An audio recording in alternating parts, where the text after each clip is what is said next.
सभापति महोदय, मैं इतिहास के पन्ने पलट रहा हूं, मुझे दो किरदार याद आ रहे हैं। एक तरफ निक्सन के 7वें बेड़े की धमकियों के सामने लोहे की तरह अडिग इंदिरा गांधी खड़ी हैं, तो दूसरी तरफ खुद ही नमस्ते ट्रंप का नारा लगाते हुए प्रधानमंत्री जी खड़े हैं। वो जहर देता तो सबकी नजर में आ जाता, सो ये किया कि हमें वक्त पर दवाएं न दी। सरकार बहादुर, कम से कम इस देश के पढ़े लिखे युवाओं को तो मूर्ख समझना बंद करिए।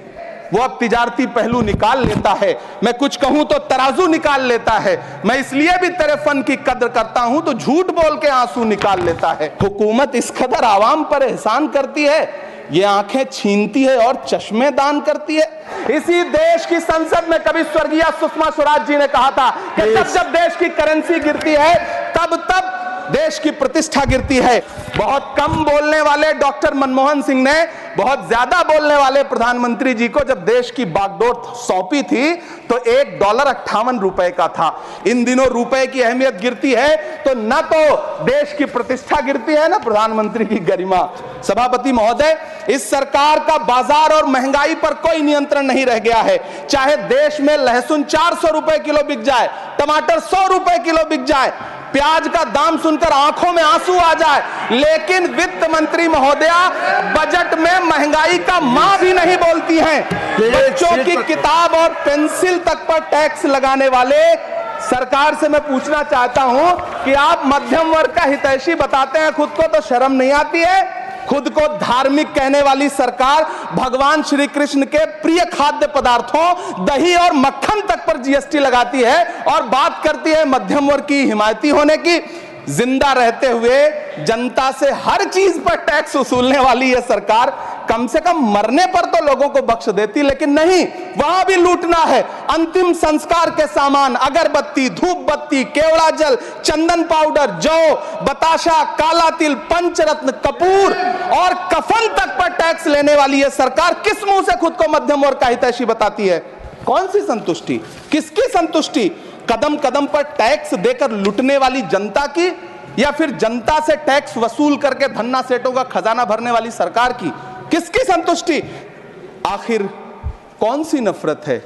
यह मुल्क हमारा भी है, इस मुल्क की मिट्टी में हमारा भी खून पसीना शामिल है। हमसे इतनी भी क्या नफरत? रिश्तों की ये नाजुक डोरें तोड़ी थोड़ी जाती हैं, अपनी आंखें दुखती हो तो फोड़ी थोड़ी जाती हैं। सभापति महोदय, अल्पसंख्यक मंत्रालय का बजट काटकर मौलाना आजाद नेशनल फेलोशिप बंद कर देना, प्री मैट्रिक स्कॉलरशिप बंद कर देना, नई मंजिल योजना बंद करना, धरोहर योजना बंद करना। 2024-25 के बजट में माइनॉरिटी मिनिस्ट्री के लिए 3183 करोड़ रुपए की घोषणा हुई, लेकिन देश को हैरत होगी कि बाद में समीक्षा करके लगभग आधा कर दिया गया, 1868 करोड़ रुपए। मैं तो सरकार से पूछना है कि कौन संतुष्ट हुआ? इस देश का अल्पसंख्यक संतुष्ट हुआ या आप संतुष्ट हुए? किसका संतुष्टिकरण?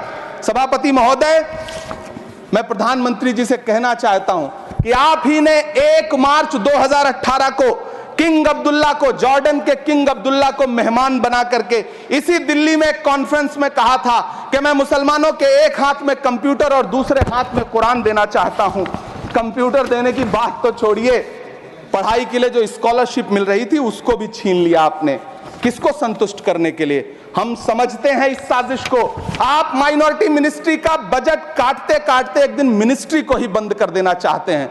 वो जहर देता तो सबकी नजर में आ जाता, सो ये किया कि हमें वक्त पर दवाएं न दी।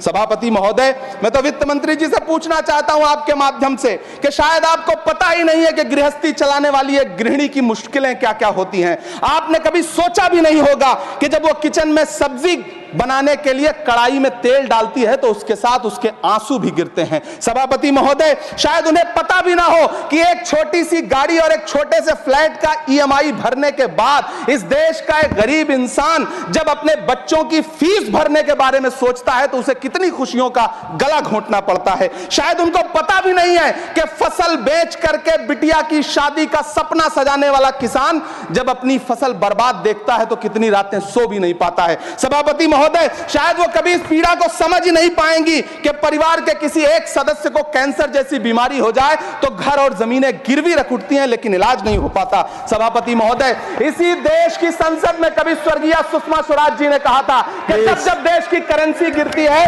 तब देश की प्रतिष्ठा गिरती है। पति महोदय, मैं इतिहास के पन्ने पलट रहा हूं, मुझे दो किरदार याद आ रहे हैं। एक तरफ निक्सन के 7वें बेड़े की धमकियों के सामने लोहे की तरह अडिग इंदिरा गांधी खड़ी हैं, तो दूसरी तरफ खुद ही नमस्ते ट्रंप का नारा लगाते हुए प्रधानमंत्री जी खड़े हैं। मेरे कानों में सुषमा स्वराज जी की आवाज गूंज रही है। बहुत कम बोलने वाले डॉक्टर मनमोहन सिंह ने बहुत ज्यादा बोलने वाले प्रधानमंत्री जी को जब देश की बागडोर सौंपी थी तो $1.58 का था। इन दिनों रुपए की अहमियत गिरती है तो न तो देश की प्रतिष्ठा गिरती है, न प्रधानमंत्री की गरिमा। जिस देश में 80 करोड़ लोगों को 5 किलो राशन के लिए कतारों में लगना पड़ता हो, उस देश में यह सरकार 12 लाख तक के टैक्स न लेने के लिए अपनी पीठ थपथपा रही है। हुकूमत इस कदर आवाम पर एहसान करती है, ये आंखें छीनती है और चश्मे दान करती है। सभापति महोदय, महाराष्ट्र का भिवंडी हो, मालेगांव हो, इचल करंजी हो, यूपी का बनारस हो, मुआयमा हो, मुबारकपुर हो, रांची का छोटा नागपुर हो, बिहार का भागलपुर हो, हर जगह बुनकरों की उम्मीदें तोड़ रही हैं, लेकिन इस सरकार के पास उनके लिए कुछ भी नहीं है। मुरादाबाद का पीतल उद्योग, कानपुर का चमड़ा उद्योग, सहारनपुर का लकड़ी उद्योग, फिरोजाबाद का चूड़ी उद्योग, अलीगढ़ का ताला उद्योग, सब सरकारी प्लानिंग से तबाह हो रहे हैं। इन तमाम के बीच सरकारी सपोर्ट से बस एक उद्योग फल फूल रहा है, नोएडा का नफरत उद्योग। सरकार बहादुर, कम से कम इस देश के पढ़े लिखे युवाओं को तो मूर्ख समझना बंद करिए। वो अब तिजारती पहलू निकाल लेता है, मैं कुछ कहूं तो तराजू निकाल लेता है। मैं इसलिए भी तेरे फन की कद्र करता हूं तो झूठ बोल के आंसू निकाल लेता है। नेहरू को कोसने से अर्थव्यवस्था नहीं सुधरेगी, उसके लिए डॉक्टर मनमोहन सिंह साहब की अर्थ नीति अपनानी पड़ेगी। पिछले 11 साल से नेहरू जी को कोस रहे हैं, आखिर कब तक कोसिएगा? थोड़ा पंडित नेहरू जी के बारे में पढ़िए, तब पता चले कि पंडित नेहरू की शख्सियत का नाम है। दुनिया का पहला ऐसा राजनेता जिसने अपनी जिंदगी की आजादी के लिए, देश की आजादी के लिए 3259 दिन अंग्रेजों की जेल में बिताए। पंडित नेहरू एक ऐसे महान शख्स जिनके पिता पंडित मोतीलाल नेहरू, जिनकी बहन विजय लक्ष्मी पंडित, जिनके बहनोई पंडित रंजीत सीताराम, जिनकी बेटी इंदिरा गांधी, जिनके दामाद फिरोज गांधी, सब ने अंग्रेजों से लड़ते हुए स्वतंत्रता आंदोलन में जेल काटी। आप किस मुंह से उनकी लकीर छोटी करने की बात करते हैं?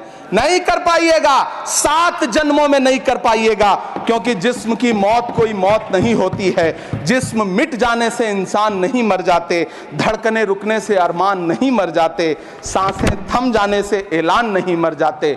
जिस्म की मौत कोई मौत नहीं होती है। सभापति महोदय, मैं आपके सामने खड़ा होकर के एक बहुत छोटी सी कहानी सुनाना चाहता हूं कि महान बादशाह सिकंदर ने जब यूनान फतेह किया तो जीत का जश्न मनाने के लिए शहर की सड़कों पर निकला, तो उसने देखा कि पूरा शहर तो जश्न मना रहा है, एक फकीर सड़क के किनारे चादर तान के सो रहा है। सिकंदर को गुस्सा आया, घोड़े से उतरा, उस फकीर के पास गया और उसे सोता देख करके उसे जोर की एक लात मारी और लात मार के कहा कि क्यों रे फकीर, मैंने यूनान फतेह कर लिया, लोग जश्न मना रहे हैं और तू सो रहा है। उस फकीर ने उन्नीदी आंखों से सिकंदर को देखा और देख करके कहा कि शहर जीतना बादशाहों का काम है, लेकिन लात मारना तो गधे का काम है। सभापति महोदय, गरीब जनता को लात मारना बंद करिए।